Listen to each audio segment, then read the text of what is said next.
This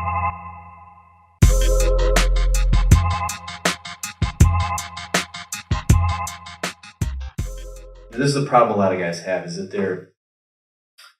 they can meet a woman, they can talk to her, they can get into small talk, especially after you have a couple of drinks, maybe you're at a bar, you loosen up a little bit, and there's women around, and you talk to them, but you can't seem to get that sexuality in there. It feels like you're just talking in a platonic way. There's no real juice or excitement to it. There's no spark, right? And you can feel that. You know how that feels when you're just talking and talking, and your mind's racing, and you're like, okay, I want to sleep with this woman, or at least I want to maybe not sleep with her right away, although that's okay, and I can help you do that. Maybe sometimes you're just thinking, I like her, and I'm not feeling a thing here. I'm not feeling any sort of energy, any sort of connection here.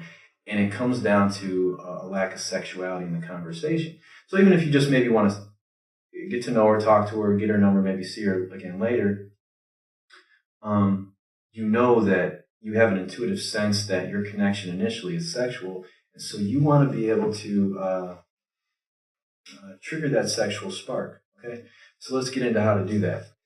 Okay, so the problem, first of all, on the most fundamental level, is that, and you can see it in the question, in Amit's question. He's trying to make the woman be turned on and make her see him as sexy. Okay, so why is that a problem? And again, I think this is something that a lot of guys can relate to. You're talking to this girl, you want her to. It's almost like you want her, or you're waiting for her to give you something to work with. And I know that this is something that I struggled with early on. When I was younger, before I really got serious about fixing this problem in my life, I used to be awful with women. By the way, I used to have severe social anxiety, scared girls away every time they would talk to me. I was really awkward, and I got dumped by the first girl that I really fell in love with.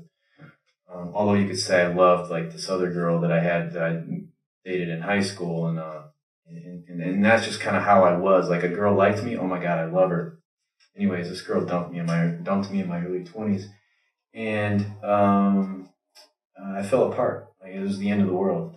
And then I sort of got back on my feet and said, okay, no, I can't do this anymore. I have to fix this. I became, in my early, my childhood and teen years, I became good at drawing. I became a good writer. I worked really hard at becoming better at soccer. And so there were different things in my life that I had consciously become better at.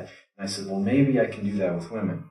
Maybe. But I have to, even if I can't, I have to try, because being lonely, being socially awkward and afraid of people and women, and just falling apart every time a woman likes me and then I mess it up, and then just simply going out and seeing all these beautiful women and not being able to do anything with them was driving me nuts, okay? So, first part of this, sexual identity. This really comes down to thrust. Thrust is the T in ACT leadership. The ACT leadership system is the kind of the big picture of what I teach. And I go really into depth with it. I cover all the bases in a sexual supremacy audio course if you're interested in learning more about that.